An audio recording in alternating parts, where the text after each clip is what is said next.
How to fix Instagram. Sorry, we couldn't complete your request in less than 1 minute. Hello guys, so all what you have to do is simple, so please keep watching until the end.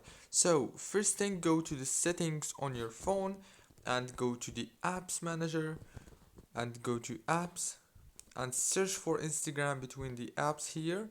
Click on it, and then all what you have to do now is simple. Just go down to the app details, and right here it will take you directly to Google Play. All what you have to do here is click on update to update your Instagram.